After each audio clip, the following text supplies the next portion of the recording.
Veamos, veamos. Vale, chicos. Hoy ya nos toca una clase un poco más pesadita. Hoy vamos a hablar de fisiología muscular. Sí, ya estas lecturas tuvieron tiempo para hacerlas. Ya vamos a entrar en un tema un poco más pesado. Quiero que sepan que en este capítulo vamos a abordar las cosas esenciales para entender la fisiología muscular y pues no vamos a tocar mucho de lo que es la biomecánica, del juego de, de cómo el músculo logra en el sistema osteomuscular realizar su función en cuestión física, de fuerzas, de trabajo, eso no lo vamos a tocar. Sí, eso va más del lado de biomecánica y realmente no nos va a servir para aplicarlo después, ¿sí? Así que nos vamos centrando el día de hoy nos vamos a ir centrando en realmente cómo funcionan las cosas desde el punto de vista fisiológico, netamente fisiológico, para que el sistema osteomuscular logra cumplir su función. Nada más. Ahorita quiero ver, ahí están llegando muchos mensajes y algunos no pueden ingresar todavía.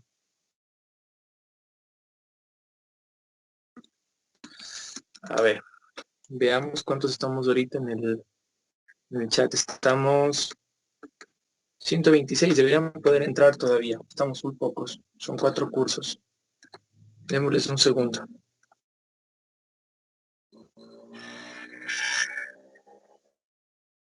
Mm, Veamos qué sucede. Siguen aumentando, siguen aumentando.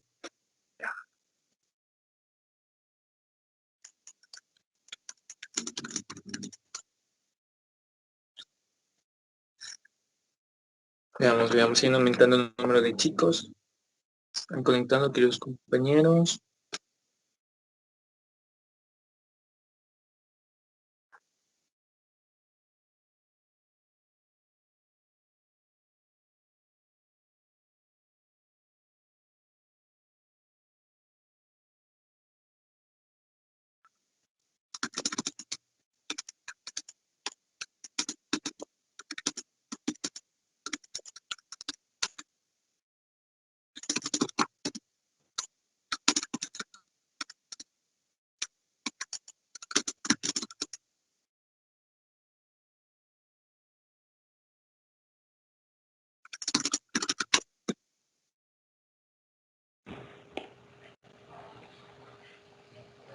¿Cómo se encuentran?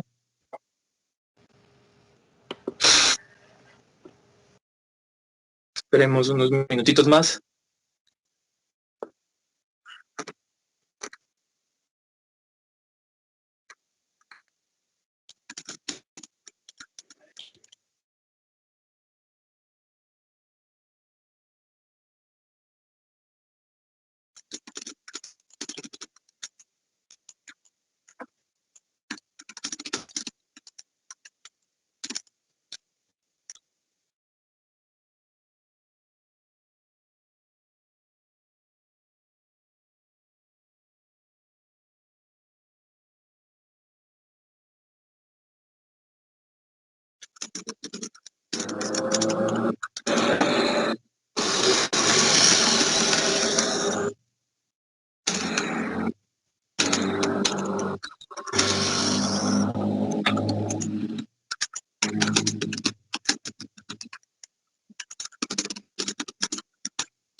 Veamos, veamos.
computadora se hace chiquita y luego se hace grande.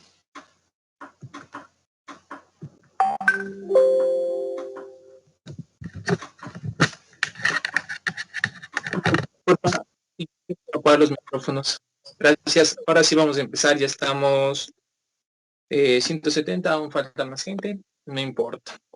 Bueno, como les dije, chicos, este va a ser la primera clase que ya vamos a ir subiendo un poquito de nivel y un poquito de complejidad las cosas.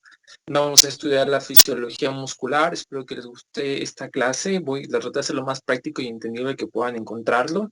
No vamos a entrar como los que estuvieron antes, ya les dije, no vamos a entrar en temas de biomecánica, ni vamos a entrar en temas de ese tipo, porque no nos interesan para el objetivo de nuestro módulo, sino que vamos a hablar mucho de datos que nos permitan entender cómo funciona el sistema muscular.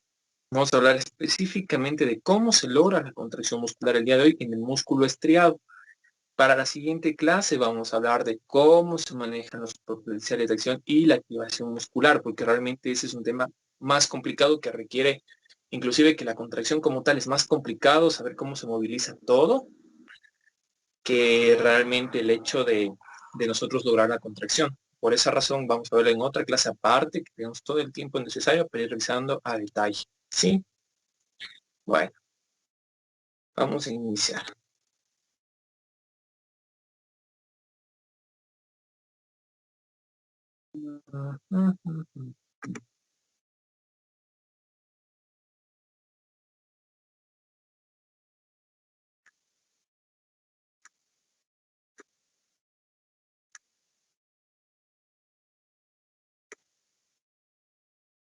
¿Cómo están, chicos? Ya, perfecto. Empezamos con la clase. Muy bien, hoy yo les voy a hablar acerca de la fisiología muscular y quiero que recuerden, yo sé que la mayoría de ustedes son estudiantes de primer semestre, bueno, o que recién van a primer semestre, son estudiantes de ciencias básicas. Entonces, una primera cosa para empezar a hablar de la fisiología muscular es recordarles a ustedes que ustedes en nuestro cuerpo tenemos varios tipos de músculo, no tenemos solo un músculo estriado, tenemos el músculo estriado, el músculo cardíaco y el músculo liso. Hay ciertas diferencias, bueno, bastantes diferencias en cada uno de ellos que lo iremos estudiando conforme vayamos abordando otros sistemas. Cuando veamos gastrointestinal, tal vez veamos el músculo liso, igual que cuando lo veamos en cardiovascular, el músculo cardíaco, cuando veamos fisiología cardíaca.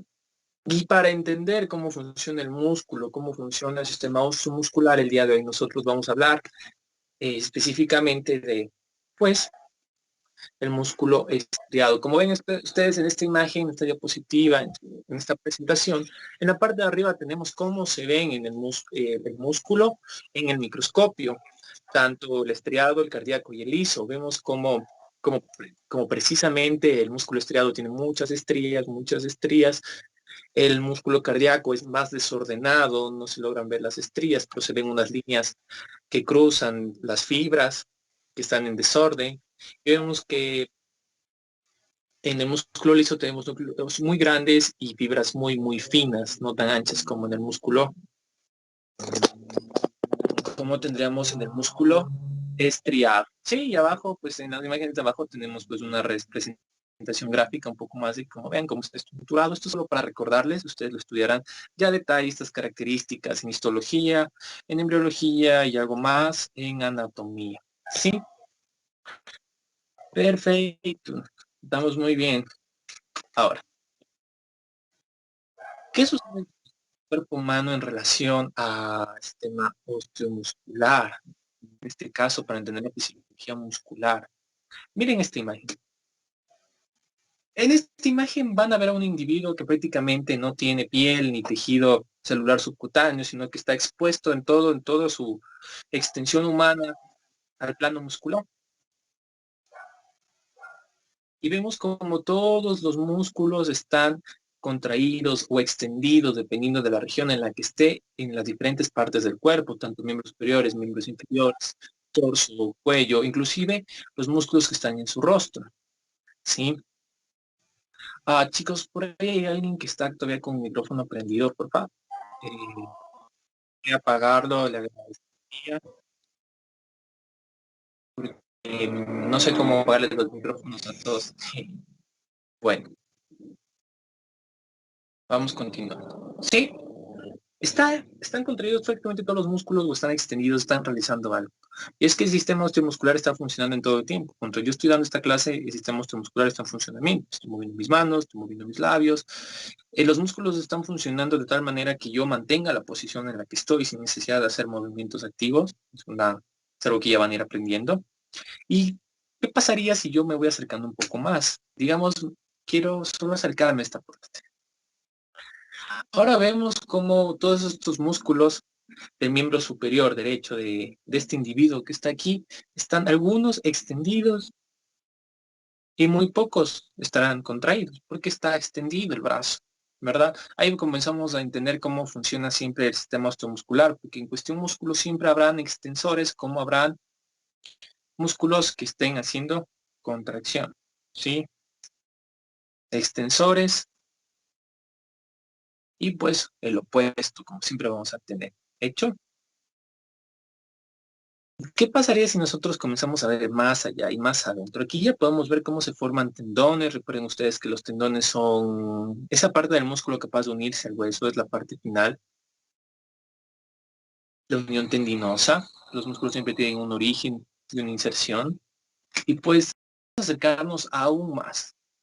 Si nosotros pudiéramos ver a estos músculos de manera individual, podríamos ver que nuestro músculo que está aquí está conformado por fascículos musculares que mantienen la estructura del músculo como tal, de un solo músculo, pero en porciones más pequeñas. Y a su vez estos fascículos están formados por las fibras musculares. ¿Sí? La fibra muscular como tal es a la que nosotros le llamamos la célula muscular. Una fibra muscular es una célula muscular. Sí, es la unidad. La célula muscular es la fibra muscular. Y todas estas fibras están recubiertas por un tejido conectivo que los rodea y las mantiene juntas en agrupaciones, que es el endomisio. El endomisio tiene a todas las fibras musculares adheridas en uno solo para formar así los fascículos, mientras que estos fascículos a su vez están conectados por un tejido conectivo que los tiene a todos en conjunto, que se llama perimicio. Este perimicio hay que tener en cuenta que el perimicio contiene todos los vasos sanguíneos y los nervios que atraviesan los fascículos y van a las fibras musculares para que el músculo realice su función. Acuérdense siempre eso del perimicio y a su vez todo el músculo está constituido por todos estos fascículos, están agrupados por un epimicio. ¿Sí? Nosotros queremos ir más allá. Queremos ver cómo está compuesta la fibra muscular para poder entender cómo funciona. Si yo podría acercarme aún más, una fibra muscular esquemáticamente se vería así.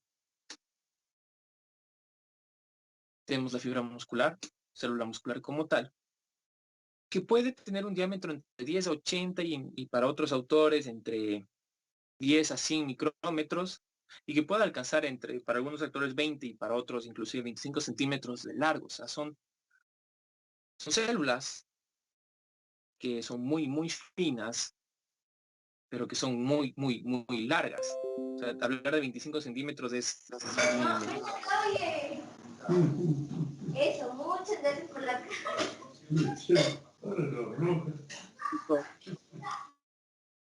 Por favor, el micrófono. Gracias.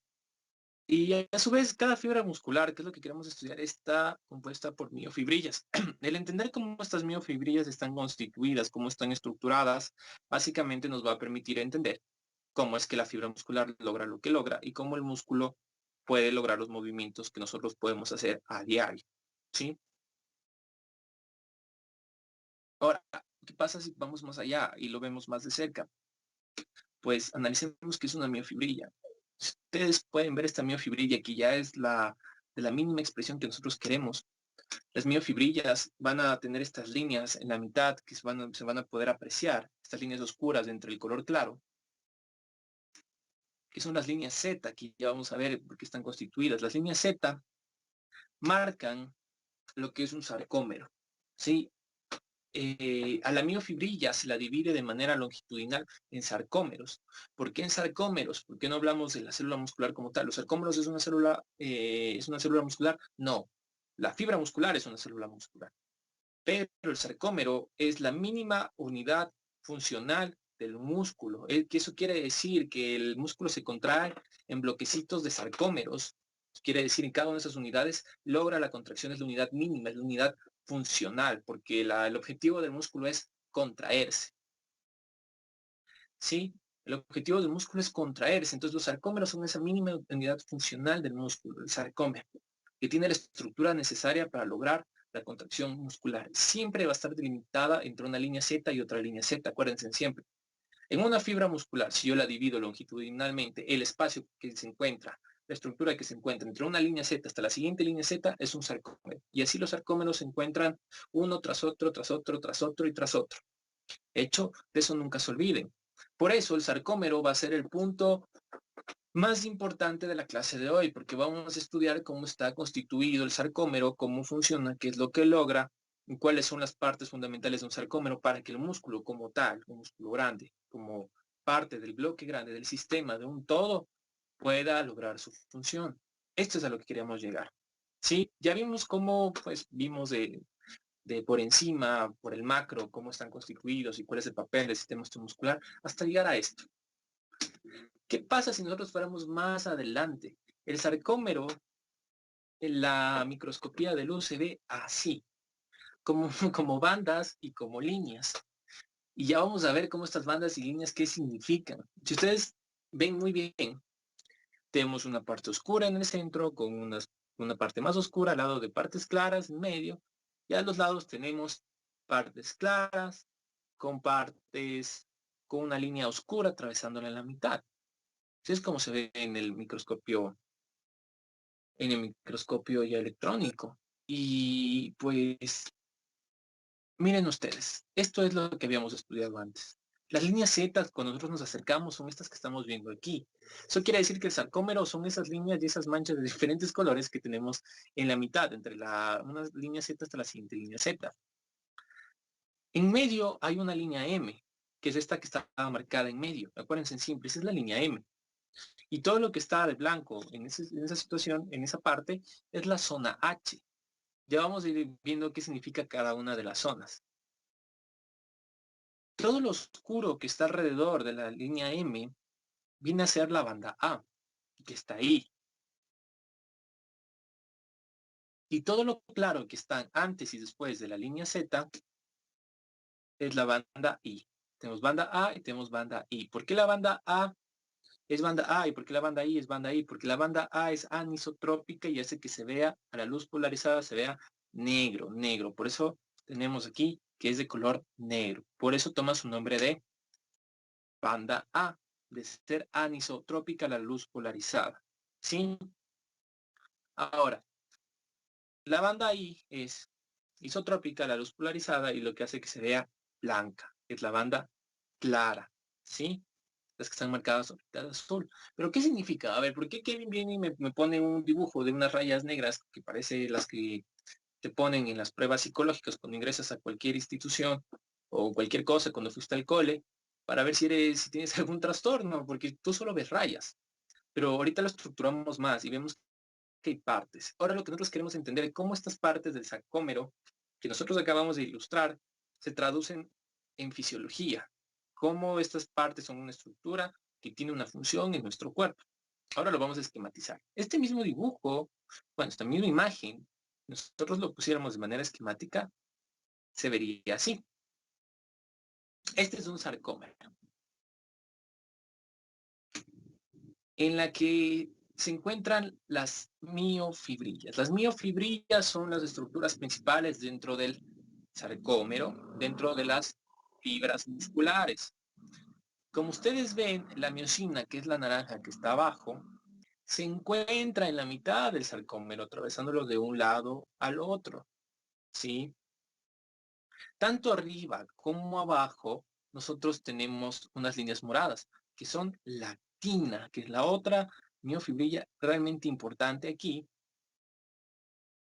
Y tenemos que hay un como churito que sostiene a la miosina en sus extremos, que es la titina, que es otra proteína que le permite sostén y funciona como resorte. Ya vamos a ver cómo.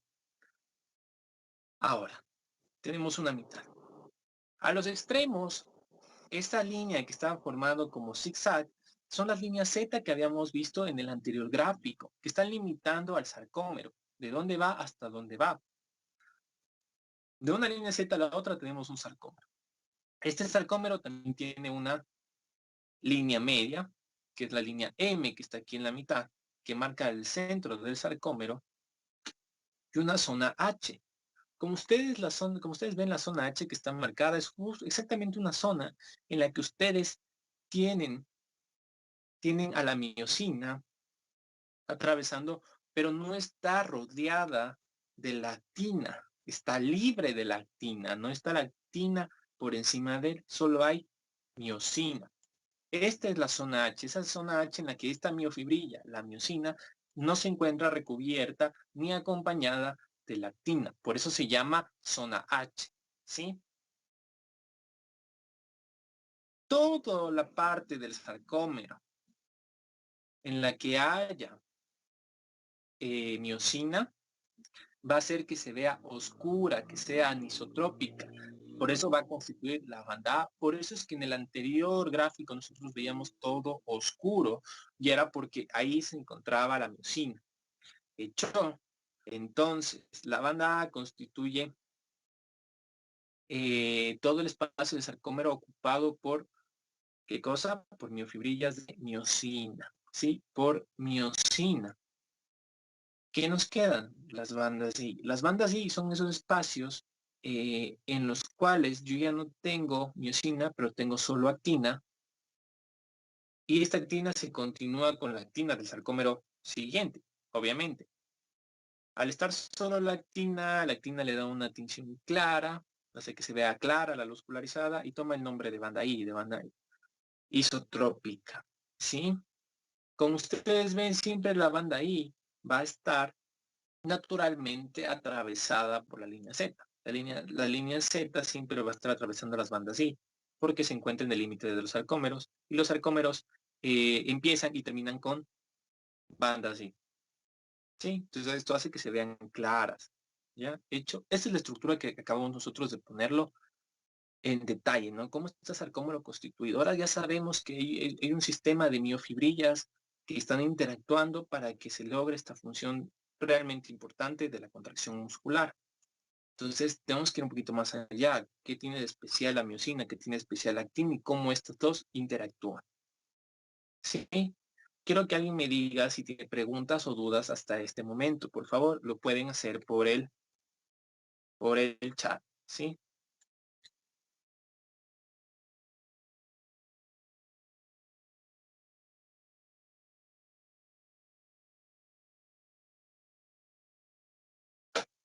Díganme si algo no ha quedado claro, si tienen alguna una duda o una pregunta hasta este momento. ¿Sí? Es importante para mí para poder avanzar. A la zona H. Bueno, recuerden el gráfico que les puse. La zona H quedaba justo en la mitad con la línea M. Entonces la zona H es esa parte, esa porción que queda exactamente en la mitad del sarcómero y solo encuentras miosina. Solo está atravesando la miosina y no está recubierta por la actina. La actina no la acompaña. Veamos el gráfico de nuevo.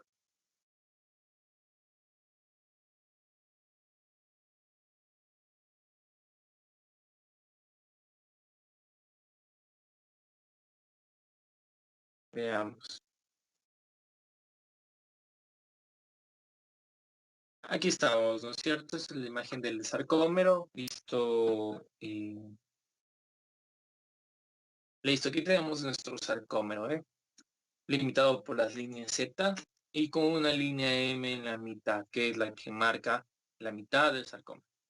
Y pues aquí tenemos la zona H. Esta zona H son esas partes claras que se ven.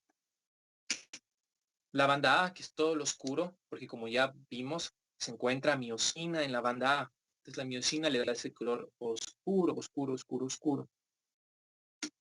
Y las porciones que quedan solo con actina se ven de manera clara y forman las bandas I, que son isotrópicas, y las bandas A, que son anisotrópicas.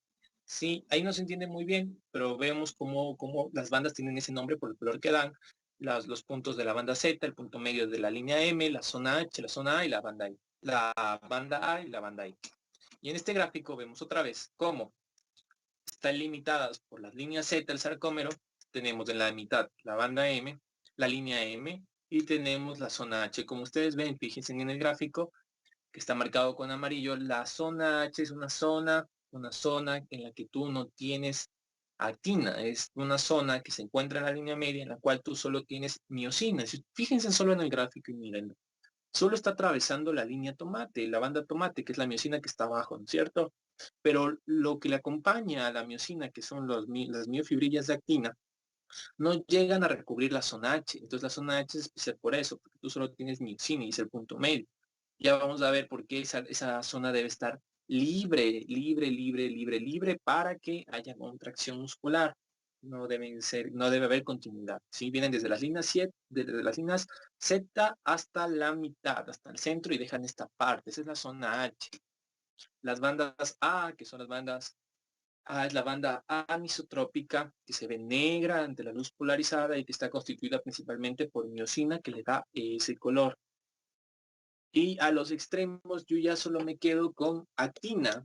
Pasado de la banda A solo hay actina y la actina sé que en el microscopio se vea como, con la luz polarizada se vea como blanco, como claro. Entonces la banda I, isotrópico.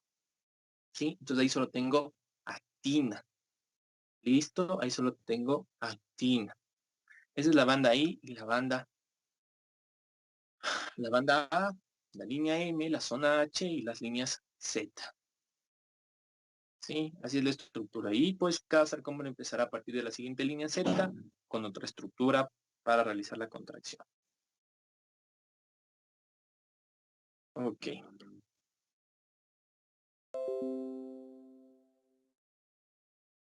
Bueno, hasta ahí todo claro, ¿verdad? Lo siguiente que vamos a ver es cómo pues funcionan cada una de estas un poquito más a detalle y cómo interactúan entre sí, porque ese es el secreto de la contracción muscular. La clase realmente cuando se esquematiza todo el conocimiento se vuelve bastante útil, ¿no? El capítulo es bien largo, pero hay datos técnicos que realmente pueden jugar sí relevantes si no se lo organiza bien. Nicolás nos pregunta si la H tiene un significado específico. No, la banda A y la banda I sí. La banda H no, en ningún libro de fisiología que he leído le dicen, bueno, se llama banda H por esto, la verdad. Sí, entonces vamos a continuar. Eh, ya que entendimos esto, ¿qué es lo importante después? ¿Qué es lo importante? No sé si ya se les comparte la pantalla.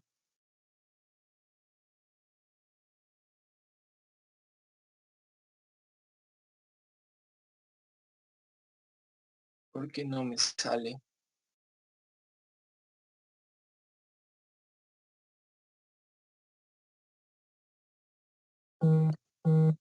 ¿Sí? ¿Sí ven la pantalla? Perfecto, ya. Eso es lo que acabamos de entender. Entonces, ¿ahora qué nos toca? Pues naturalmente tenemos que entender lo obvio, cómo está constituido la miosina y la actina para que puedan interactuar entre ellas y lograr que este sarcómero se contraiga y el músculo como tal logre la contracción. Esto es lo que queremos nosotros. Fíjense bien lo que pasa en la imagen de arriba, en la parte de arriba del gráfico que estamos poniendo ahorita. No sé si ya pasó la diapo, a veces se queda un poco la transmisión, pero bueno. En la parte de arriba tenemos cómo el músculo se encuentra relajado, cómo el sarcómero está en un estado relajado. Veamos la estructura que ya hemos hablado, ¿sí? Tenemos la banda A, la banda I, la zona H. Cuando nosotros logramos la contracción, cuando nosotros logramos contracción muscular, el objetivo es que no es que se contrae solo para un lado, se contrae de los extremos hacia el centro, ¿sí? Entonces lo que nosotros queremos lograr es que la zona H se reduzca, sino que la zona H queda pequeña y se vuelva más pequeña. Inclusive que la zona H desaparezca hasta poder llegar incluso hasta una superposición de las bandas en este caso de los miofilamentos de actina. Incluso pueden superponerse, ¿sí? Como lo ven abajo, se acorta el espacio de la zona H y eso logra la contracción. Ahora, ese pequeño espacio reducido de la zona H, si ustedes suman sarcómero tras sarcómero tras sarcómero, hace que la fibra reduzca su tamaño de manera significativa, ¿sí? Entonces, esto es lo que queremos lograr. ¿Cómo logra la interacción entre la miosina y la actina este proceso? Quiero que se fijen bien en esta imagen. Pues aquí tenemos la miosina. Ahora vamos a hablar específicamente de la miosina, de la que conforma la banda A como tal. La miosina está constituida por 2 cadenas pesadas y 4 cadenas ligeras. Eso no lo olviden nunca. 2 cadenas pesadas y 4 cadenas ligeras. Estas 2 cadenas pesadas están entrelazadas mutuamente y en sus extremos tienen cabezas. En las cabezas nosotros tenemos acciones enzimáticas y tenemos la unión de las cabezas ligeras. Veamos justo abajo cómo en el extremo estas cabezas tienen puntos de unión para la actina, o sea, son capaces de unirse a esos filamentos que la acompañaban, esos moraditos, que eran la actina, y tiene puntos de actividad de ATPasa. Eso quiere decir que son capaces de incidir el ATP para formar ADP y liberar fosfato inorgánico, lo que es una reacción en la cual nosotros conseguimos energía. Y vemos cómo las cadenas ligeras, si ustedes se fijan bien, hay 2 por cada cabeza, un total de 4. Si vemos la imagen de la derecha, que es más esquemática, nosotros vemos cómo están la cola de la miosina, que vienen a ser el entrelazado de las 2 cadenas pesadas, terminan formando cada una cabeza, y estas se adhieren cada cabeza a 2 cadenas ligeras. Cada cadena pesada de la miosina viene a pesar cerca de 200 kilodaltons. Si hagan cuenta que, por ejemplo, la albúmina sérica pesa 64 kilodaltons. Unos textos ponen 62, otros 64, pero el promedio es 62, 64 kilodaltons. ¿Sí? Esta pesa 200, o sea que es cada cadena pesa 200, o sea que son proteínas bastante pesadas, con estructura bastante grande. Y cada una de las cadenas ligeras que se están adheriendo a la cabeza de la miosina, que son los extremos de cada una de las cadenas pesadas, como ven en el gráfico, pesa 20 kilodaltons. Si nosotros sumamos el peso de cada una de las cadenas pesadas, son 2, van 400 kilodaltons, y son 4 cadenas ligeras adheridas a 2 a cada una de las cabezas, pues tendremos 80 kilodaltons más de peso, con un peso total de la miosina de 480 kilodaltons. Si ustedes les ponen, los que leyeron Guyton les pone como que el peso es de 200.000, pero no te dice 200.000 qué, ¿ya? Las proteínas, el peso molecular está medido siempre en daltons, ¿sí? Y cuando yo les digo 200 kilodaltons, hablo de 1000 daltons por unidad. Entonces, 200 kilodaltons son igual a 200.000 daltons, que es lo que les explica, que trata de decir, pero no lo aclara el Guyton, ¿sí? Perfecto. Entonces vemos que la estructura de esta es formar una cabeza y vemos que son como bracitos. Es como que tuviéramos un bracito doblado con las cabezas expuestas, con estos puntos de unión que salen del filamento, ¿sí? Tenemos ciertas diferencias ahora, en cambio, con la actina. Quiero que se fijen bien en la actina. La actina ahora tiene una estructura más compleja. No es tan simple como la miosina. La actina lo que tiene es un entrelazado de cadenas de actina, ¿sí? En la cadena de actina, F-actina específicamente, tú vas a tener los puntos de activación, puntos de unión, que vamos a ver cuáles son. Pero están entrelazados y entre ellos, tapando estos puntos de unión, existe otra proteína llamada tropomiosina, ¿sí? Que es parte de la actina. 2 de actina, una tropomiosina, que es más pesada, como ustedes ven, pesa 70 kilodaltons. Y lo interesante de esta es que se encuentra tapando, fíjense en la imagen, hay unos puntitos en las bolitas de actina de la estructura globular. Aquí la tropomiosina está cubriéndolos. ¿Listo? Y por último tenemos la tropomina. La troponina es esta cosita rosada que está adherida a la tropomiosina y a la actina con 3 bolitos, porque tiene 3 subunidades. Tenemos la troponina C, la troponina T y la troponina I. Cada una está destinado a adherirse a una estructura distinta, a otra estructura. Por ejemplo, la troponina C tiene por objetivo unirse con el calcio. La tropomiosina se une a la troponina T. ¿Sí? Y por último tenemos la troponina I que termina uniéndose a la actina. Eso quiere decir que la troponina se une a las otras 3 que estaban aquí. Las cadenas de actina y tropomiosina están enlazando a los dos, o sea, tiene conexión con las dos y además tiene un punto adicional para el calcio. Esto es importante y esto es lo que le hace muy importante el calcio en el músculo porque el calcio, por su acción sobre la troponina y la presencia de este punto de acción, le hace al calcio el hacedor de la contracción muscular. Es el punto fundamental para que algo se contraiga. Hablando muy aparte del potencial de acción que ya habíamos visto en la clase pasada, que el músculo en su potencial de acción tiene cierta meseta que está dada por el calcio.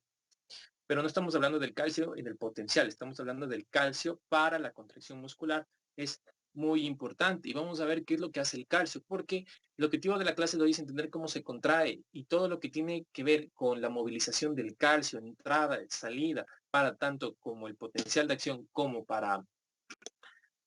para su disponibilidad en el citoplasma y para que se logre la contracción en la unión con la troponina, lo vamos a ver en la siguiente clase, porque hablar solo de la movilización de calcio lleva muchísimo tiempo. Este es un capítulo que es largo, pero cuando se lo sintetiza es muy lógico y es muy fácil de explicar.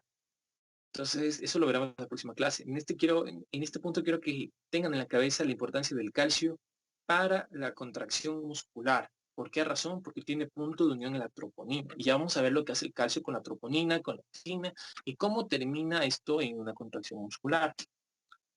Vamos a hablar de la teoría de la cremallera, que es la teoría más aceptada, más utilizada y con la que se explica los fenómenos musculares, lo que le sucede al músculo, la fisiología muscular. Si se fijan en la imagen de la izquierda, ustedes van a ver que en baja presencia de calcio, la troponina, pues obviamente no se va a adherir al calcio, no va a estar en su punto de activación, y simplemente la tropomiosina va a seguir cubriendo los puntos de unión que hay en la actina. Cuando aumenta el calcio, este calcio se va a adherir a la troponina, como vemos en la parte de abajo del lado izquierdo, y va a moverle a la tropomiosina. Por eso es tan importante, porque el calcio, al adherirse a su subunidad, a la troponina C, logra un cambio conformacional de tal manera que termina movilizando la tropomiosina y termina descubriendo los puntos de unión que había en la actina. Entonces ahora la actina tiene esos puntitos de unión libres. Resulta que con estos puntos de unión libres están así expuestos, tienen una gran afinidad y se atraen automáticamente con los puntos de unión de las cabezas del brazo de la miosina. De esa cabeza que recuerdan que tenía puntos de unión para la actina y también tenía actividad ATPasa, pues esto de aquí se adhiere, ¿sí? Entonces esas cabezas forman unos puentes cruzados que le llamamos nosotros, los puentes cruzados de la miosina, y se adhieren automáticamente a la actina, ¿sí? Ese es el primer paso en la teoría de la cremallera. Esto no es como tal la teoría de la cremallera, pero es lo primero que sucede cuando llega el calcio. Por eso es importantísimo que movilicemos el calcio, porque así nosotros dejamos que haya realmente puntos de unión para la miosina expuestos, que nosotros podamos utilizar a nuestro favor para la contracción muscular. ¿Sí? Entonces, una vez que se adhieren, automáticamente están unidos, se da lo que es el golpe de fuerza que permite la contracción. Como ustedes vieron en en el anterior gráfico, cuando hay contracción, el sarcómero acorta las distancias de ambos lados hacia el centro, hacia el medio y reduciendo la zona H. Lo que sucede en el golpe de fuerza es que una vez que se unen los brazos cruzados a la actina, a sus puntos de unión, que han sido liberados después de la llegada del calcio, la troponina, automáticamente los brazos van a jalar, le van a jalar a la actina, un golpe de fuerza. ¿Cómo lo van a lograr? Porque para que esto se dé, es que deben estar unidos y necesitas obviamente energía. Entonces consumes ATP en esa región de la cabeza que tiene acción ATPasa, liberas, obtienes la energía que necesitas y jalas. Entonces, como se fijan en el gráfico de la derecha, una vez que tú has alado y has movilizado la banda de actina, la has traído, automáticamente tiene que el brazo, el puente cruzado, el brazo de la miosina, separarse y volverse a unir a un punto de unión que está después del que movilizó. Es como que vas jalando la cuerda. Jalas un poco y luego coges el otro extremo de más atrás y sigues jalando y sigues jalando y sigues jalando.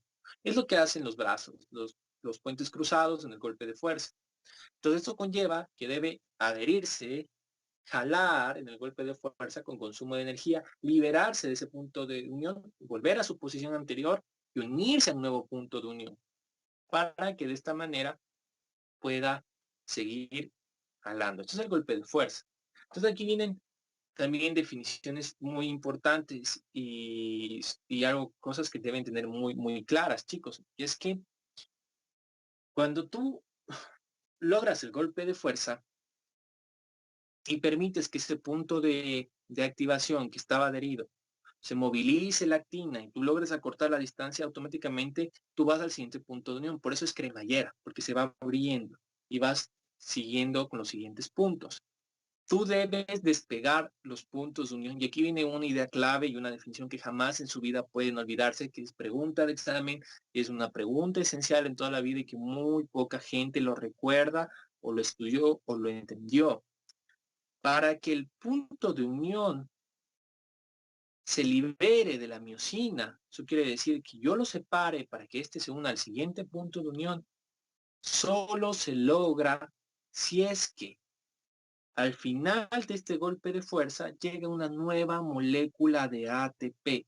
Sin una nueva molécula de ATP lista para ser escindida en la zona con la actividad ATPasa, eso quiere decir, sin que tú tengas energía disponible para el siguiente golpe de fuerza, tú no puedes liberar la cabeza del punto de unión, no se va a liberar.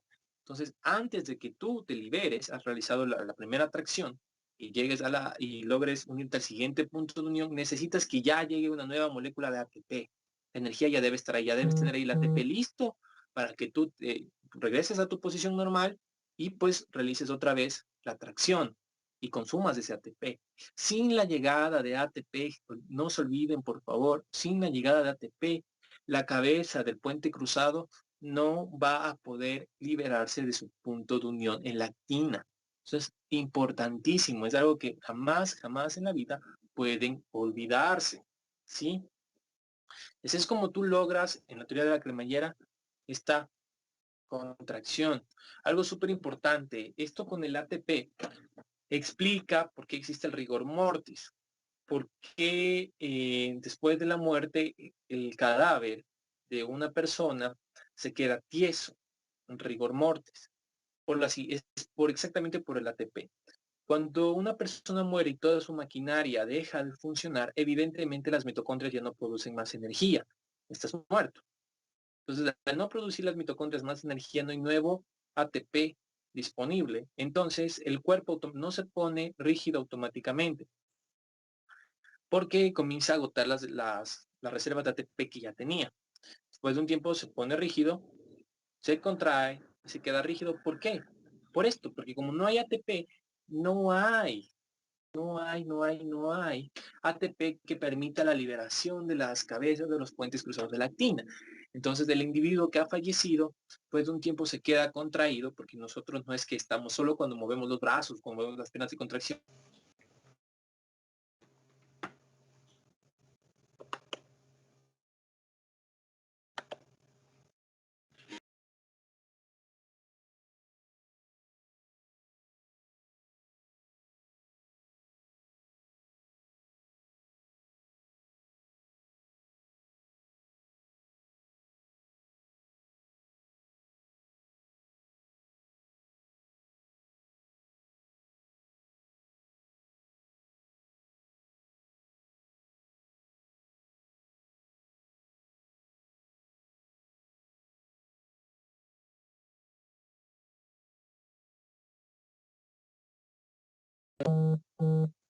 ¿Quién silenció el micro? ¿Hasta dónde me escucharon? No sé por qué se silenció el micro. Alguien habló. Ahí me escuchan.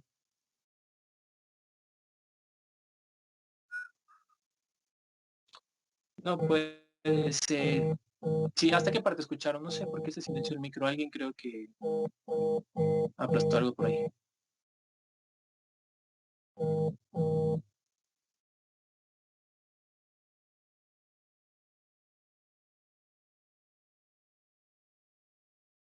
Ahí me escuchan. Ya, díganme hasta dónde llegamos, chicos. Hasta vamos del rigor mortis. Ah, perfecto, no hemos avanzado mucho. Entonces, comenzamos a gastar las últimas reservas de energía. Nuestro cuerpo, al no tener nuevo ATP que pueda llegar. Ya, perfecto. Al no tener nosotros nuevo ATP que pueda llegar, pues obviamente no podemos liberar las cabezas de los puentes cruzados de los puntos de unión de la actina y pues vamos a quedarnos rígidos por un tiempo. Después de igualmente, después de horas más, el cuerpo ya comienza a morir el tejido porque no tiene energía nueva, no tiene manera de producir energía, porque la maquinaria se ha detenido, no hay oxígeno, no hay glucosa, no hay nada, y comienzan a desnaturalizarse las proteínas, a dañarse las proteínas, y entre ellas la miosina, y hace que de nuevo se relajen los músculos y pues el cadáver quede en ese estado. Entonces es súper importante que no olviden estos detalles de cómo se logra el golpe de fuerza.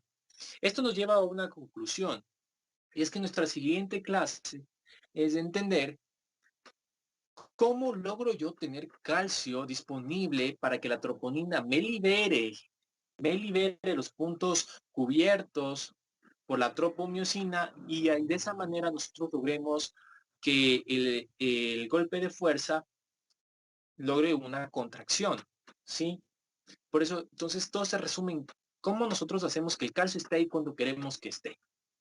Cómo los potenciales de acción, que son los estímulos que habíamos dicho, siempre hay un estímulo que logra una acción. En este caso, es el estímulo logra contracción y la contracción a través de calcio. Entonces, en nuestra siguiente clase tendremos que estudiar cómo yo puedo controlar el calcio disponible para que yo logre contracción muscular, yo logre ese objetivo, cómo ese estímulo llega a este objetivo.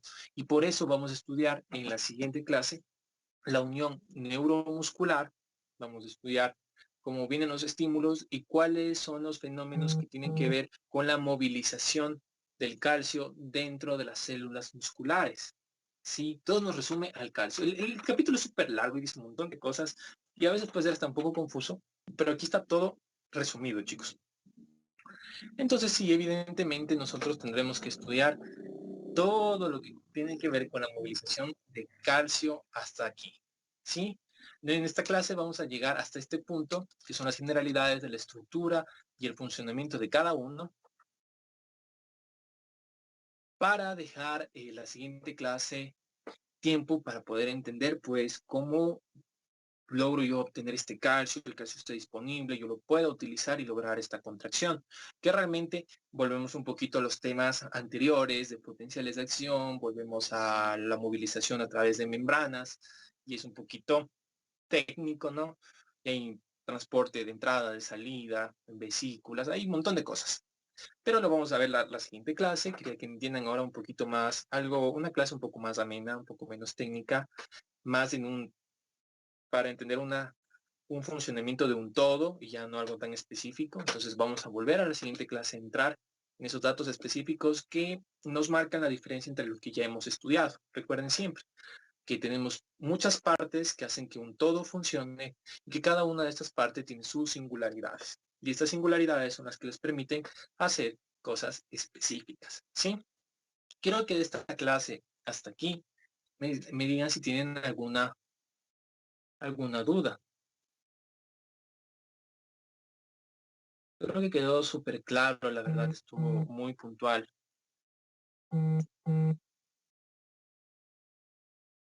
Los calambres.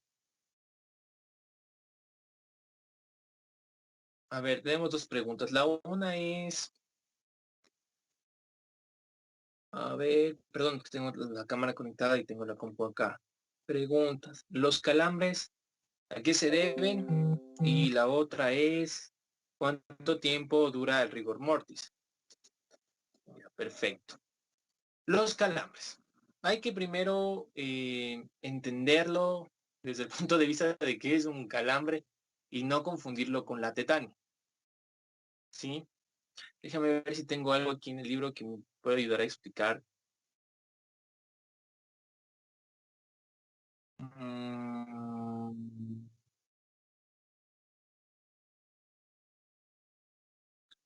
am, no, no tengo. Vale. A ver, vamos a poner dos definiciones. Los calambres y la tetania. Cuando te da un calambre, lo que tú sientes es una sensación de adormecimiento y no puedes mover el músculo. Es más que nada nervioso. No es que es un espasmo muscular. No es un espasmo muscular. Sí, tienes que diferenciar el calambre que tú sientes, que generalmente tiene que ver mucho más con alteraciones electrolíticas del magnesio, también del calcio, pero más del magnesio que tu músculo le hacen que no funcione bien. Te acalambras, sí, pero no es que tú tienes un espasmo. La diferencia es que tú puedes tener contracciones muy repetitivas y esto sucede en la tetania, que es otra cosa que tal vez lo estés confundiendo. La tetania es algo muy distinto que se da cuando el calcio baja en nuestro plasma. Cuando nosotros bajamos mucho el calcio, comienza haber contracciones espasmódicas. Digamos que yo comienzo a hacer esto y me mantengo así involuntariamente. Y es porque el calcio, como les había dicho, puede alterar de cierta manera la permeabilidad, la conductancia, más que nada la conductancia del sodio en la célula, haciendo que los umbrales disminuyan, porque hay más sodio movilizándose. Entonces se comienza a hiperexcitar la célula, comienza a estimularse más fácilmente, incluso puede estimularse de manera esporádica sin estímulo y comienzan a haber contracciones repetitivas. Sí, esa es la una cosa. La otra, la parálisis facial. La parálisis facial tiene una relación con lo que acabamos de ver y es algo aparte. Bueno, cuando tú tienes una parálisis facial o parálisis de cualquier nervio, o sea, tú lo que tienes, porque la parálisis facial es la parálisis del séptimo par, que es la parálisis facial. Tú tienes una parálisis central y una parálisis periférica. Lo que tú tienes es un daño del nervio. O sea, no, al momento que tú no tienes nervios que estén actuando sobre el músculo ya no responde y al no haber estímulos, nunca vas a tener contracción. Entonces tú prácticamente te quedas sin tono muscular. Porque recuerden que el nervio termina transportando los estímulos para que el músculo funcione. Entonces, si yo quiero sonreír, necesito los músculos de mi rostro. Y para esto necesito que venga una orden de acá arriba, la mande por los nervios que inervan, en este caso el séptimo par, y yo puedo hacer esto. Rato que por alguna razón mi nervio ya no manda estos estímulos, ya sea porque en mi cerebro el núcleo del nervio se dañó o en el camino hay algún problema, yo no voy a poder y siempre voy a estar quizás con un lado, con los dos lados paralizados. ¿Sí? Es porque al no llegar un estímulo, todo lo que vimos el día de hoy no se da. Generalmente cuando los músculos pierden inervación local, se atrofian porque no tienen estímulos. Si tú en tu pierna tienes algún accidente donde se dañan los nervios de la pierna, uno no lo puedes mover. Y el hecho de que no tengas nada de lo que sucede ahí, de lo que tú puedas hacer, va a hacer que tú termines perdiendo los músculos, porque al no usarse, pues naturalmente se atrofia y es lo que sucede siempre. ¿Cuánto tiempo pasa eso del rigor mortis? O sea, en 3 horas tú ya deberías comenzar a ponerte rígido. Primero es de arriba hacia abajo, el cuerpo se va poniendo rígido de arriba hacia abajo. A las 24 horas el cuerpo ya está totalmente rígido y a las 36 horas se pierde el rigor mortis. A las 36 horas ya se comienzan a naturalizar casi todas las proteínas musculares y ya el cuerpo pasa a un estado de relajación total.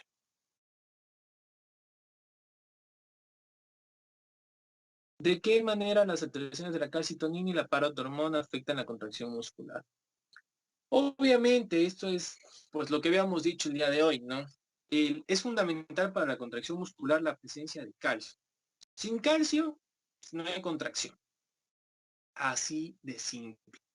Sin calcio no hay contracción. Y obviamente la calcitonina y la paratormona son hormonas que regulan el metabolismo de calcio en nuestro cuerpo. Entonces, si tú comienzas a tener una alteración en la calcitonina o en la paratormona y tú tienes un aumento de estas que regulan de manera negativa, haciendo que tú bajes, por ejemplo, el calcio, al bajar el calcio, obviamente no vas a tener contracciones eficaces y vas a alterar la función muscular precisamente por su efecto sobre el calcio. O sea, el punto en la fisiología es el mismo, ¿no? Que el calcio sirve para esto. Y cualquier cosa, eso tengan siempre la idea en la cabeza, por eso estudian medicina y vemos la fisiología por bloques, por eso queremos comprender cada cosa, porque así ustedes hacen los vínculos, ¿no? Obviamente yo estoy aquí hablando solo del calcio, pero ya ustedes ya comienzan a formular, ustedes como estudiantes, como médicos en preparación, pues, ¿cuáles son las condiciones en las que yo puedo tener una alteración de la función muscular por alteración del calcio? Pues ya, o sea, el resumen todo, la hora que hemos hablado aquí es, das calcio para contracción. Sin calcio no se contrae, punto. Cuando tú alteres toda la disponibilidad de calcio en un individuo, pues obviamente vas a tener alteraciones en la contracción muscular. Y pues cuando ustedes estudien pues cuáles son los papeles específicos de la calcitonina y la paratormona, van a ver cómo tienen un papel fundamental sobre el control del calcio plasmático, sobre su disponibilidad y cómo esta disponibilidad pues puede repercutir en la movilización de calcio dentro del músculo, que te va a llevar obviamente a problemas musculares. Sí, pero para eso tendríamos que ahorita ponernos a explicar. Si queremos explicar esto a detalle, está bien, obviamente va a tener un efecto, pero tenemos que explicar de dónde está la calcitonina, cómo se produce la calcitonina, cuál es el papel de la paratormona para que, para que cachen. Entonces, va un poco salido del tema de clase de hoy y de su nivel de formación, porque tendría que explicarles todo desde un punto, porque la mayoría son estudiantes de primero.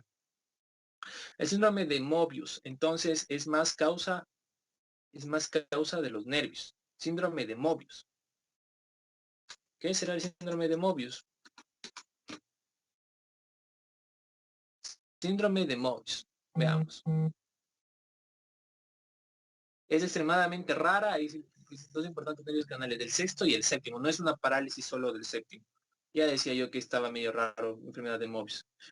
O sea, tú le preguntaste por el síndrome de Mobius cuando hablaron de la parálisis facial. La parálisis facial está dada es la parálisis de Bell realmente, la parálisis facial periférica, ¿no? El síndrome de Mobius es una cosa muy específica donde tú alteras el sexto par y el séptimo par.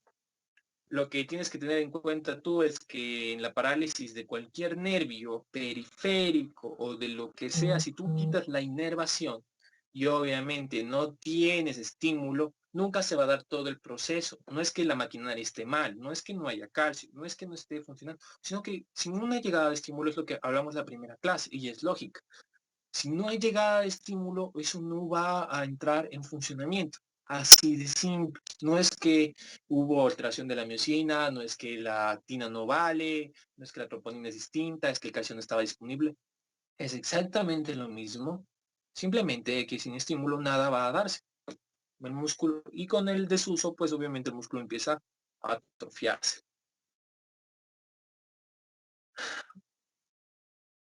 ¿Qué pasa con la deficiencia del calcio? Lo que pasa con la deficiencia del calcio es la idea lógica que a ustedes les va a venir es, pues, bueno, si baja el calcio, no tengo calcio y yo no voy a contraer el músculo. Pero eso no es verdad.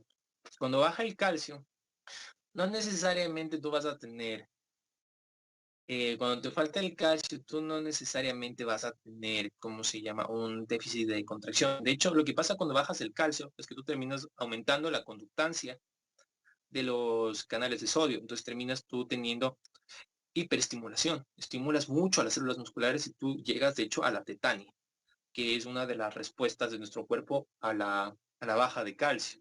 Porque el calcio no solo se moviliza, como vamos a ver en la siguiente clase, no solo se moviliza del plasma, sino que está guardado en los retículos sarcoplasmáticos. Entonces, sí tiene con qué contraerse. Claro, obviamente que si tú pasas todo el tiempo con baja de calcio, no va a haber contracciones, pero generalmente la baja de calcio termina teniendo contracciones musculares espasmódicas, inclusive espontáneas. ¿Ya? Eso es importante. ¿Por qué se dan las contracturas musculares? Naomi Torres. Naomi es la chica del grupo que, que siempre dice algo, un comentario malo que no le gusta. Hola Naomi. Oye, Naomi, a ver, ¿por qué se dan las contracturas musculares? Generalmente las contracturas musculares se dan porque hay una mala, hay una mala disposición del músculo, porque el músculo se adapta en longitud al miembro en el que está para realizar su función. Entonces, digamos que yo quedo todo el tiempo inmovilizado el brazo porque tuve una lesión, me quedo inmovilizado, mi brazo comienza a adaptarse a esta nueva longitud y ya no a esta, sino que se adapta a esta nueva longitud. Espero que estén anclando mi cámara porque en la cámara se ve lo que estoy explicando. Me quedo yo con el brazo contraído, así, y se queda en este estado y se comienza a adaptar. Cuando yo quiero estirarlo, existe dolor porque lo estoy llevando a una nueva longitud. Ya se adaptó a una longitud más corta. Y esto hace que se quede así, contracturado. ¿Sí? Entonces, las contracturas musculares generalmente se dan cuando los miembros se quedan inmovilizados, pues por eso se requiere rehabilitación después de las cirugías. Esas contracturas son súper feas y ayuda mucho la isquemia. Tienen que anclar, si dicen que no me ven, tienen que anclar, tengo la cámara acá activada, pues tienen que verme. Sí, está activada, yo me estoy viendo acá.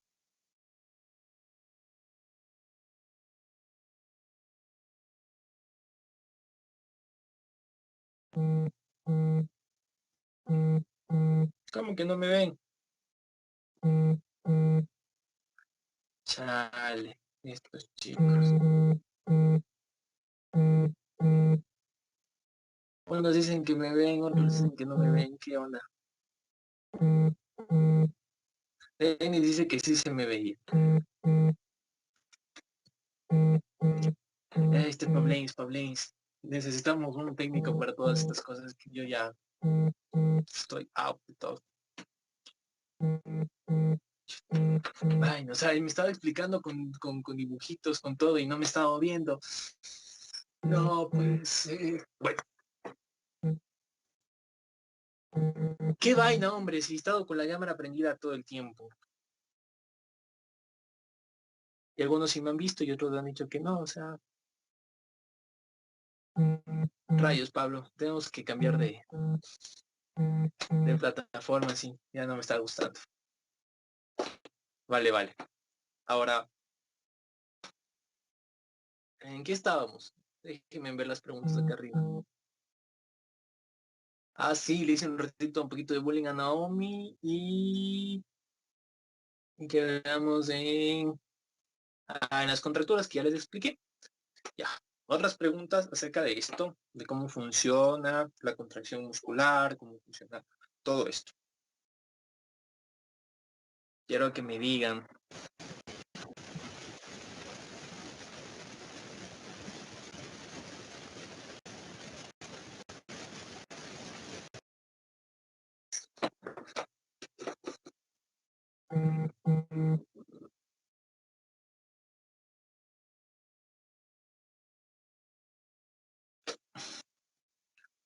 Bueno, esta es una clase que es totalmente apoyada por el Movimiento Estudiantil Juntos, así que este es el momento en el que les agradezco. Gracias, chicos de Juntos, por todo esto y por los chicos.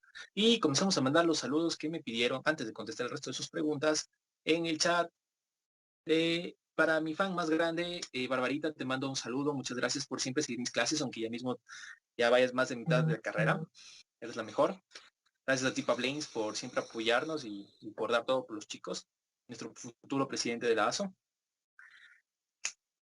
Y ahora sí, les contesto esa pregunta. A ver, ¿los músculos se pueden contracturar por exceso de ejercicio o no? Esa es una muy buena pregunta. Esa es una muy buena pregunta. Es el lado opuesto al desuso. La sobreutilización de un músculo sí te puede llevar a una contractura muscular. Porque recuerda que en la sobreutilización también estás tú. Cuando tú estás inmovilizado un brazo, estás haciendo prácticamente una contracción que es pasiva. Acortas el músculo pero sin necesidad de selección. Cuando tú estás haciendo ejercicio excesivo, tú estás contrayendo el músculo de manera activa, entonces estás realizando el movimiento, pero sigue habiendo acortamiento de las fibras. Entonces la utilización puede ser también una causa de contractura muscular, pero es más rara, es mucho más rara.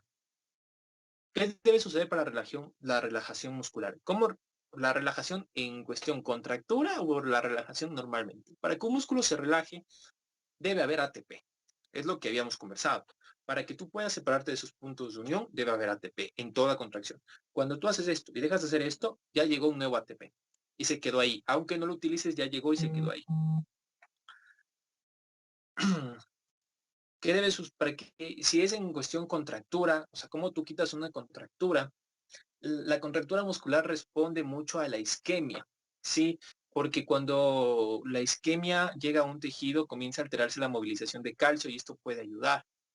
Comienza a salir mucho calcio de las células. Entonces las contracturas musculares responden mucho a la isquemia. Tú puedes provocar isquemia en los músculos, de hecho es una de las técnicas que utilizan los fisioterapeutas. No les puedo dar muchos detalles porque es algo que he leído de manera muy superficial, pero en fisioterapia, en las contracturas musculares, muchos utilizan técnicas de isquemia, realizando presión sobre la contractura de tal manera que tú generes isquemia por periodos cortos y comiences a obligarle a la célula a sacar calcio. Cuando ustedes vean patología, una de las cosas que desencadena alteración en la movilización de calcio y más que nada liberación de calcio de las células es la isquemia. Entonces eso podría ayudar al sacar el calcio, tú retirar ese calcio que está disponible para la contracción y hacer que se relaje. Puede ayudar. ¿Sí? Se da fatiga muscular. Obviamente se da fatiga muscular cuando usas mucho el músculo. ¿Por qué razón? Porque se agotan los electrolitos, porque se agota el ATP. Y cuando tú comienzas a agotar todo esto, pues obviamente puedes tener tú una fatiga muscular. Otra cosa que tienes que tomar en cuenta es que el músculo necesita energía. Y la energía es algo fundamental. Sin energía no vas a poder realizar la actividad. Por más que hayas comido bien, si haces ejercicio exhaustivo durante mucho tiempo y no estás entrenado, tú comienzas a entrar en un metabolismo anaerobio también. Entonces el ácido láctico también comienza a fatigar al músculo, porque es el ácido láctico, un ambiente ácido que comienza a dañarle a la célula, a molestarle a la célula muscular, que en cierto punto comienza a llevar a la fatiga. Entonces ese ácido láctico formado del metabolismo anaerobio, en el ejercicio exhaustivo, en el ejercicio extenuante, es el que te causa la fatiga, además de la, del agotamiento de todo lo que necesitas tú para la contracción. La ruptura de una miofibrilla consecuentemente afecta la contractilidad de las demás. Recuerden una cosa, las miofibrillas como tal, las miofibrillas son la actina y la miosina. O sea, que para que tú rompas una sola de esas, bien complicado, porque tendrás que ponerle un microscopio, pues, y ya. Recuerden que todas estas moléculas están adheridas para formar los filamentos. Y los filamentos terminan conformando la fibra. Y las fibras, los fascículos. Y los fascículos, el músculo. Entonces está bien complicado que tú rompas una miofibrilla. Ahora, vamos más arriba. Quizás te referiste a si yo rompo una fibra.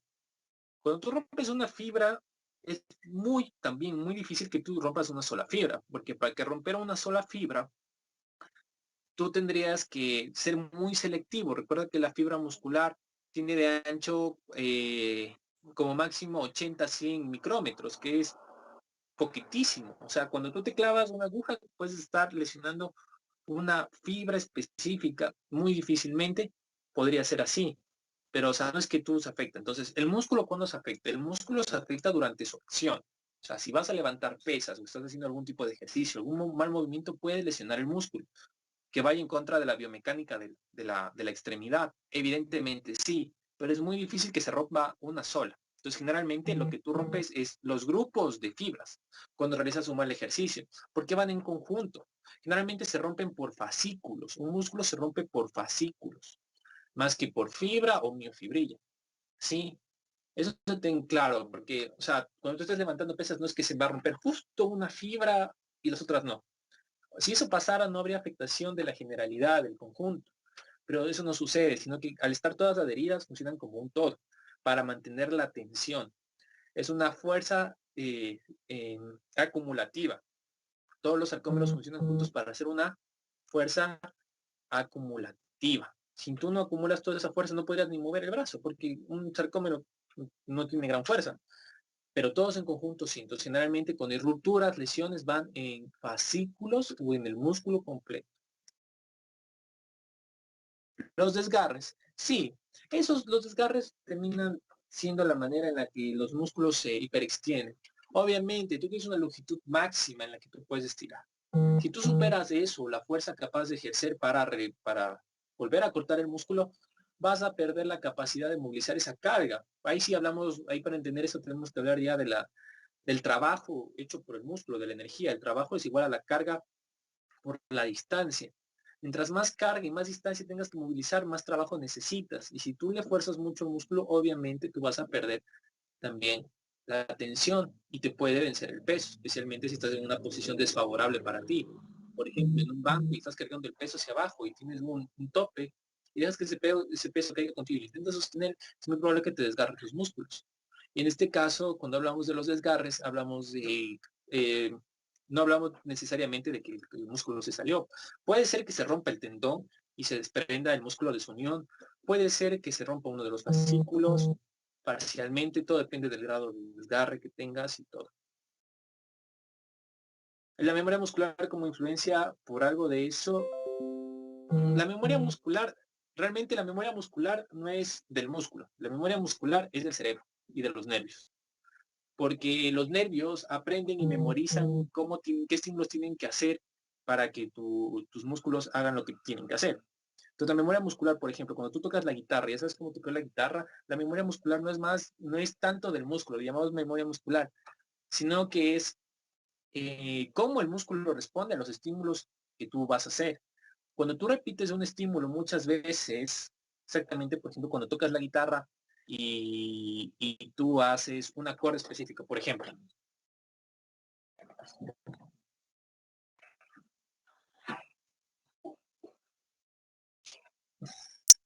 Verás, supongamos que tú eres un guitarrista principiante, coges tu guitarra y aprendes un acorde. Entonces, digamos que yo aprendo a hacer fa. Tú lo aprendes, la primera vez te cuesta mucho porque tienes que colocar que el dedo acá, que el otro dedo acá, que el otro dedo acá y lo que tú quieras. Entonces, se te vuelve complicado, pero con el tiempo tú sigues dándole el mismo estímulo todos los días, todos los días, todos los días, todos los días, y pasas de alguien que le costaba mucho hacer un fa a alguien que termina pues haciendo el fa muy rápidamente y cambiando de acorde. ¿Por qué? Porque vienen dos cosas. Primero, el estímulo que tú desarrollas y cómo el músculo se adapta a él. Por eso generalmente la memoria muscular no se guarda en el músculo, se guarda en el cerebro. Por eso es que pueden pasar años y tú no vas a olvidar qué hacer, porque es la secuencia de estímulos a la que responde el músculo. Más bien no es realmente que el músculo tenga un tipo de memoria, sino es la respuesta a estos estímulos. Los estímulos es todo. Los estímulos son todos. Y lo mismo aplica para todo. Para la bici, para algún deporte. Repites tantas veces el estímulo que tu músculo, la siguiente vez, cada vez que vuelves a recibir ese mismo estímulo, entonces la memoria muscular es más cosa de acá que de acá. ¿Sí? Le entrenas al músculo. Es como también cuando juegas PlayStation o alguna consola de videojuegos o en la computadora. Al comienzo te cuesta, pero después ya tu cuerpo, tu mente ya sabe qué estímulos mandar y tu músculo responde mucho más rápido y optimizado, porque ya sabe qué responder. Eso tiene que tener lo importante. Eso es más que nada la memoria muscular. Sí, siempre le vamos a llamar memoria muscular, pero entiendan eso, ¿no? Depende mucho del estímulo y de la repetición del estímulo.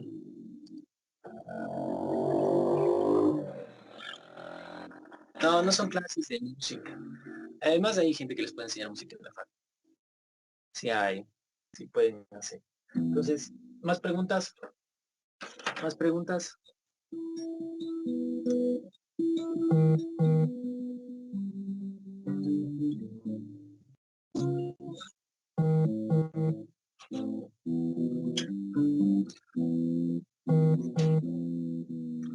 ¿Más preguntas?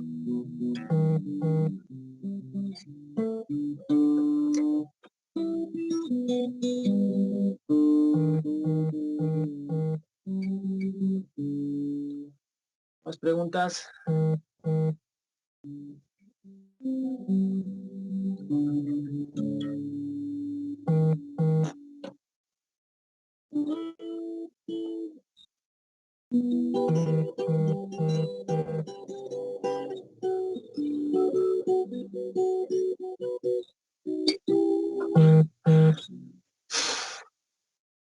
Entonces, bueno, a manera de resumen, recuerden siempre, número uno, recordar cómo se estructura, ¿no? Siempre, ya, Samantha, ¿de qué depende la hipertrofia muscular?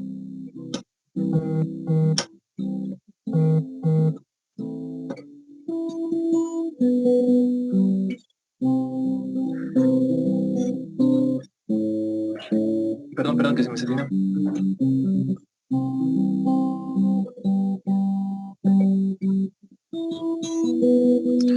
¿De qué depende la hipertrofia muscular? Bueno, este es un tema que realmente ustedes deberían verlo, qué sé yo, en cuarto semestre quizás, no sé, Pablo me está escuchando, Pablo debe saber. Sí, cuarto, bueno, ustedes creo que lo van a ver antes porque ustedes son estudiantes de Nueva Maya, entonces la Nueva Maya tiene otras cosas. Pablo, en cuarto empato, pero recuerda que ellos tienen otra malla, Pablins. No sé si te acuerdas de eso. Igual, en cuarto, bueno. La hipertrofia muscular es un mecanismo de adaptación. Entonces, cuando tú adaptas,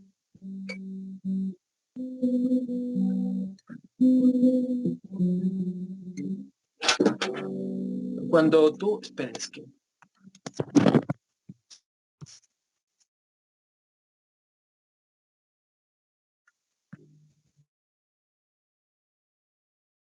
vale, ya, ahí, ¿me escuchan?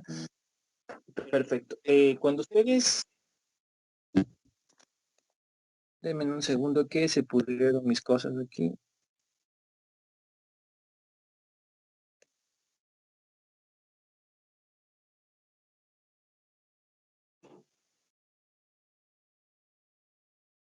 A ver, ahí me escuchan.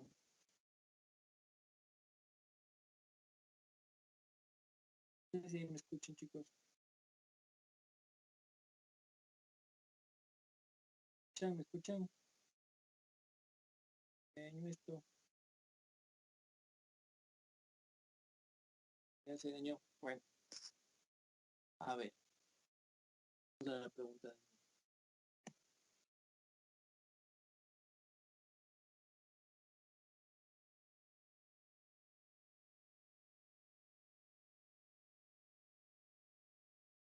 De que la hipertrofia, ya verán, la hipertrofia muscular es un mecanismo de adaptación. Eso quiere decir que los tejidos tienen capacidades de adaptación antes del daño, lo van a ver en patología. Pero básicamente, ¿qué haces? El músculo se adapta a las cargas que tiene que soportar. Entonces, si por ejemplo tú vas al gimnasio todos los días y alzas pesas, obviamente lo que tú vas a tener es que tu músculo se va a adaptar. Y la hipertrofia, por definición, es el crecimiento del tejido. Hipertrofia es crecimiento, mientras que la hiperplasia es el aumento del número de las fibras. Acuérdense, hipertrofia es más grande, hiperplasia es más número de, ¿ya? Entonces, tienen que recordar eso siempre. Entonces, el músculo comienza a crecer para poder solventar esas nuevas cargas que tiene que tener, ¿ya? Hecho. Entonces, hipertrofia, hablamos de una hipertrofia, pero ¿por qué no hablamos de una hiperplasia del músculo? Por ejemplo, eso es importante. ¿Por qué no hay una hiperplasia del músculo?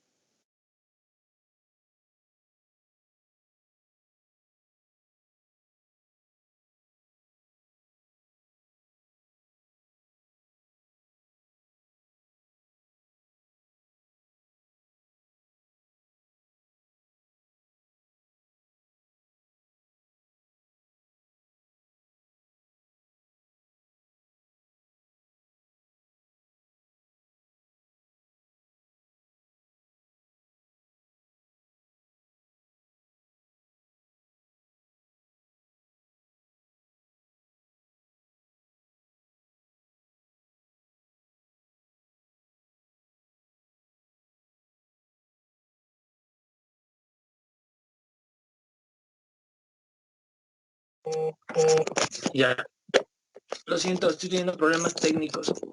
Aquí, gracias. Perfecto. Entonces recuerden, la hipertrofia siempre es ese crecimiento. Mientras tú le pongas al músculo más carga, se va a hipertrofiar porque va a crecer y al crecer, tener más masa, va a poder ejercer más fuerza. Pero recuerden, en el músculo nunca hablamos de hiperplasia. El Guyton algo creo que menciona acerca de que se ha visto que hay por ahí algunas células que pueden tener hiperplasia, que es aumento de número, pero generalmente el músculo no lo hace, es muy raro.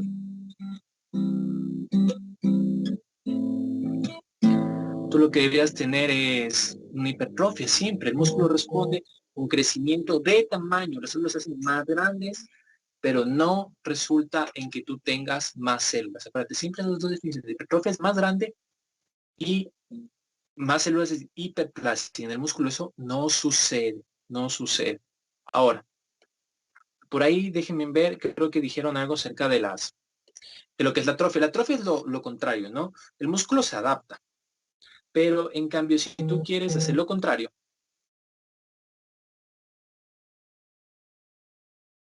y no utilizas el músculo, tú vas a tener un músculo atrofiado, ¿sí?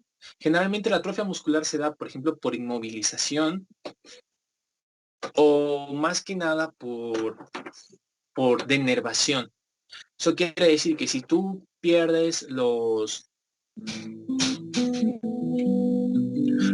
nervios que llegan al músculo, tarde o temprano este va a terminar atrofiándose, porque no hay estímulos.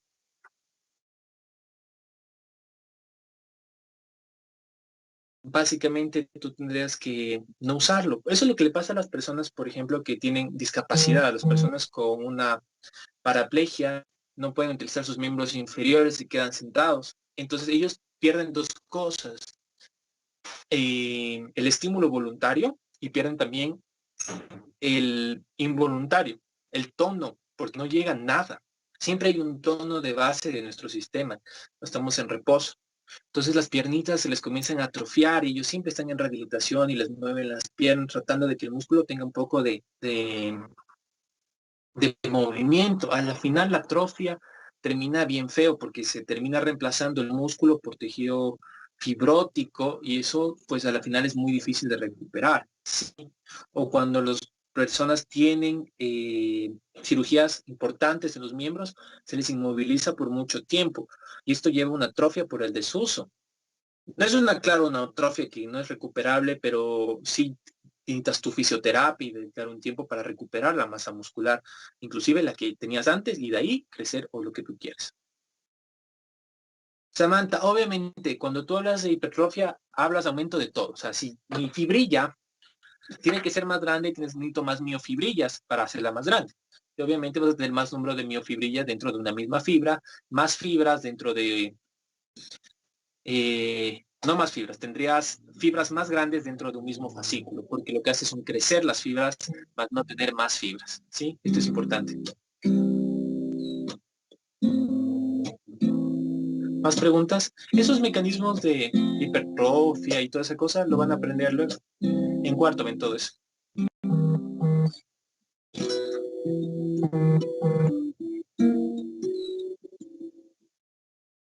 Vamos, más preguntas.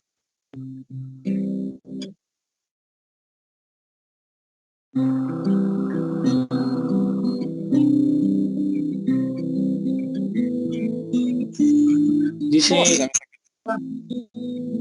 si la atrofia muscular, cuando hay una fractura y se coloca yeso, nosotros damos rehabilitación, pues todo dependerá de cuánto tiempo haya estado inmovilizado el miembro. Si tú tienes un problema que te tiene inmovilizado durante un mes, 15 días, tú vas a tener una atrofia significativa, pero si lo utilizas en una semana, podrías tú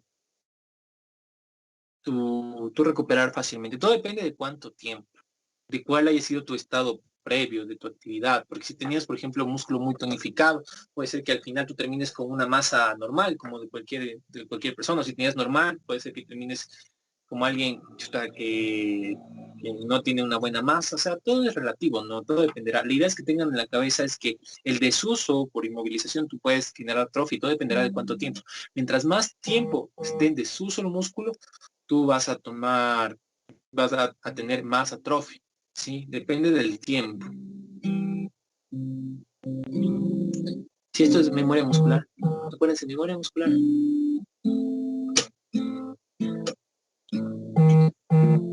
Bueno, cuando ya entren a la facultad, Pablo y yo vamos a dar serenos que pueden pagar por sus serenos para recolectar fondos y hacer cosas por la facultad.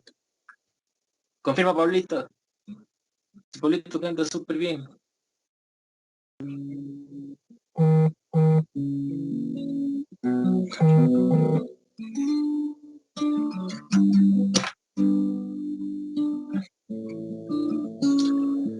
Bueno, chicos, entonces creo que ahí quedamos porque no tengo más preguntas.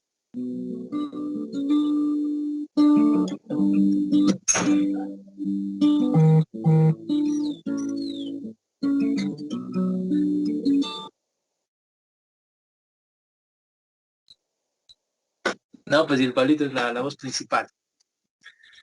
Eh, Camila, a ver, ¿alguien puso algo del calcio? Me llegó ahorita un mensaje. Creo que mandaron por inbox, déjenme ver.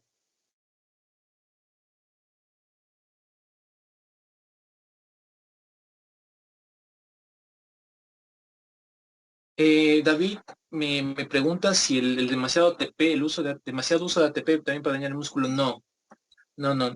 Cuando nosotros hablamos de un ejercicio exhaustivo en el cual nosotros tenemos utilización de otras vías metabólicas, no te daña el ATP, sino que tú comienzas a generar energía de otra manera en la cual tú no tienes un metabolismo normal, un metabolismo aerobio. Metabolismo aerobio es que tú utilizas glucosa, oxígeno para producir ATP, David. Metabolismo anaerobio es que utilizas tú el lactato, básicamente, formas ácido láctico y a partir de eso generas energía. El ácido láctico es tóxico para la célula y le daña. Ese es el problema, porque tú comienzas a entrar en un metabolismo anaerobio, pero no es que es demasiado uso de ATP, o sea, tú puedes usar el ATP que tú quieras, mientras tú tengas, mientras obviamente consumas a un ritmo en el que tú puedas producir más. Y me pregunta si quieres hacer crecer el músculo y otras proteínas, por supuesto. Necesitas alimentarte bien. Si no tienes una buena alimentación, no tienes proteínas, tú no vas a tener un crecimiento muscular. Por ejemplo, piensen en las personas desnutridas, los niños de África, pobrecitos. Ellos tienen generalmente una desnutrición proteica grave. Ellos no tienen proteínas. Nosotros tenemos en nuestro cuerpo proteínas estructurales y proteínas funcionales. Se le consideran al músculo como más que funcionales, son proteínas estructurales. Sí, me vas a decir, pero tiene la función de contraerse, sí, sí, pero no tienen la función como otras proteínas, como la hemoglobina de transportar oxígeno, como la albúmina de transportadora, y como un montón de proteínas que nos sirven para un montón de cosas, como también hay algunas hormonas, hay de todo que son proteínas. Tienen funciones. El músculo es más estructural y es algo que tú puedes dejar de tener. Por ejemplo, si mañana tú no comes y pasas un mes, 2 meses sin comer, buenas proteínas, porque no tienes dinero, tu situación es una situación de crisis, tu cuerpo va a comenzar a tomar proteínas de los lugares menos esenciales. Y uno de esos es el músculo, es lo contrario. Entonces, a pesar de que tú lo utilices, vas a ver cómo comienza a mermar tu masa muscular, especialmente después del agotamiento de otro tipo de energía. Entonces, la proteína te sirve en dos sentidos, ¿no? Como energía, uno, y la otra para las proteínas estructurales y funcionales. Entonces, si tú no consumes proteínas y solo consumes carbohidratos, en algún punto de tu vida, de tu cuerpo, va a necesitar esos aminoácidos para sintetizar proteínas funcionales, como la hemoglobina, por ejemplo, como la albúmina, que te sirven para algo, y no tiene. Entonces va a comenzar a sacar de tu músculo, porque de ahí saca aminoácidos y sintetiza otras proteínas. Entonces, al revés, cuando tú quieres crecer, necesitas que se incorporen proteínas con una buena dieta. No es que necesariamente tienes que irte a comprar la whey protein para sacar músculo, sino que tienes que alimentarte bien. De buenas a primeras, si tú tienes una buena alimentación y eres una persona joven con un físico normal, pues con una buena alimentación y tener un número de proteínas adecuado en tu dieta te puede ayudar. Vas a crecer. Obviamente no vas a querer crecer con a punta de pan. Así no funciona.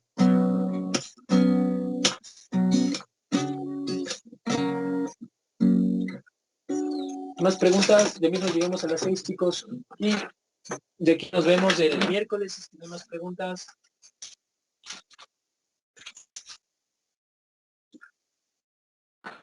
¿Saben que perdí mi vitela? Ya valió. Preguntas. Chat. Ahora es cuando. Verán que la siguiente clase nosotros, ¿qué es lo que vamos a ver?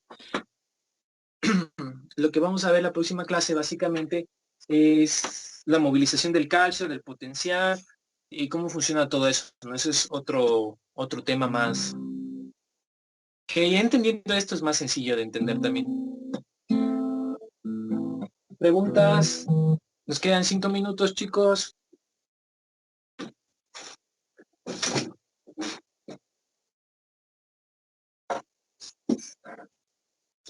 Hagan sus preguntas ahora.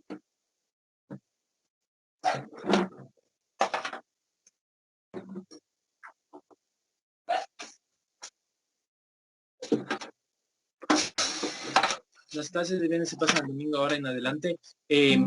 Ahora todos van a tener clases juntos. Y básicamente vamos a conectarnos siempre.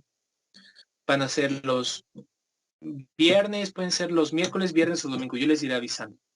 Así que todos vamos a tener en ese horario, que todos tienen libre los horarios.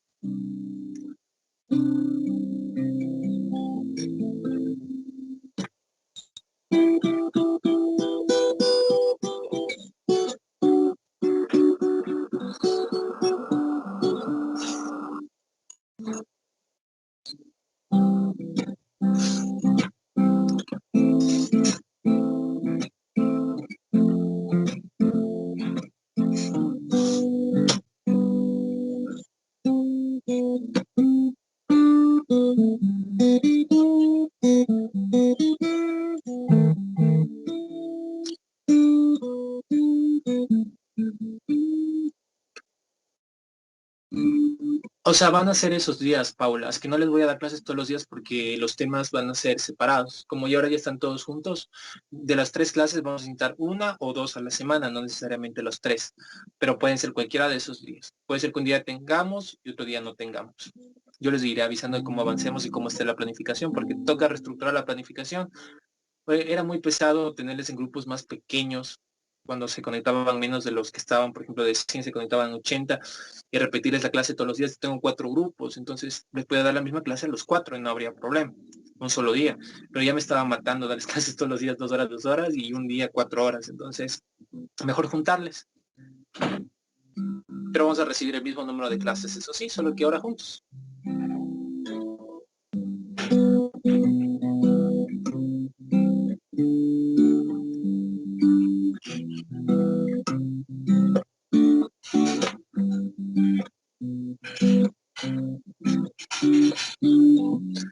Así que eso les iré avisando con el tiempo, chicos, ¿ya?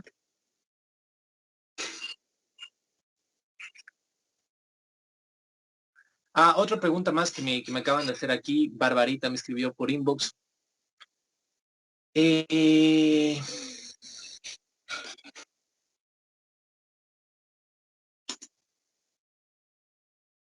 Sobre la miastenia gravis. En la miastenia gravis el problema no es realmente como que el músculo se dañe, sino que es el deterioro de la unión neuromuscular, que vamos a ver el día de la siguiente clase, cuando veamos todo el acoplamiento, contracción, excitación, contracción. Nosotros ahí vamos a ver lo de la miastenia gravis, porque realmente el problema de la miastenia gravis es que se daña el botón sináptico y tú ya no llegan, a pesar de que está íntegro todas las vías nerviosas, al final, en ese punto de unión, hay desarrollo de anticuerpos que terminan destruyéndolo y ya no te llega el impulso. Entonces el músculo termina igual en el hecho de que no lo puedes utilizar, termina atrofiándose y pues, dependiendo de la gravedad y del tipo de miastenia que tú tengas, porque tienes la de Becker y tienes la de Duchenne, puedes tú tener un problema más grave o menos grave. Porque así como hay músculos para el músculo estriado, en las extremidades tienes músculos en la encajada torácica como el diafragma que son esenciales para la mecánica ventilatoria. Entonces, cuando se comprometan estos por cualquier patología, vas a tener un problema que puede llegar a ser letal. ¿Sí? Bueno, con esto yo creo que no hay más preguntas. Espero que les haya gustado la clase. Traté de sacarlo más sencillo, hacerlo muy visual, muy didáctico, muy práctico, para que lo tengan con ustedes y nunca se olviden. No se olviden nunca del ATP Y por lo demás, estamos perfectos. Les veo a la siguiente clase. Ha sido un gusto compartir con ustedes, chicos. Gracias por venir a la clase. Cuídense mucho y que les vaya muy, muy, muy bien, ¿sí? Estamos conversando. Cualquier duda me escriben, aunque no contesto muy rápido a veces, pero pues ahí estamos, ¿ya? Que les vaya súper bien.